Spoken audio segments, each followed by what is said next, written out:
السلام علیکم ناظرین، میں ہوں کامران خان اور آپ دیکھ رہے ہیں شو نیوز۔ آپ کو پتہ چلے کہ افریقی ملک یوگنڈا میں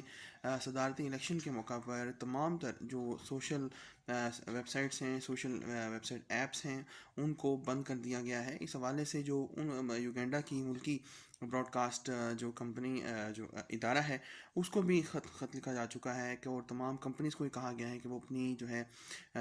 سروسز کو معطل رکھیں 2 دن کے لیے، کیونکہ 1,70,00,000 جو لوگ ہیں وہ ان تمام تر ایپس کو استعمال کرتے ہیں، اور اب وہاں پہ 2 دن کے لیے فل پابندی رہے گی۔ یہ اپنے طرز کی ایک نئی ڈکٹیٹرشپ کی مثال ہے، کیونکہ اس زمانے میں ہم لوگوں کو جو ہے سوشل ایپس جو ہے اسے استعمال کرنے سے نہیں روک سکتے۔ یہ ایک ڈیجیٹل دور ہے، ہمیں کچھ پیمانے ضرور مقرر کرنا ہوں گے، لیکن اس طریقے سے اگر ہم کریں گے تو بلیک آؤٹ ہو جائے گا، اور ڈکٹیٹرشپ کی جانب ایک نیا سفر جو ہے اس نئے زمانے میں اس کا آغاز ہو سکتا ہے، جس کو کہ ہر طریقے سے روکا جانا چاہیے، اس کی نفی ہونی چاہیے، اور اس جو اقدام ہے اس کو جو ہے ختم ہونا چاہیے۔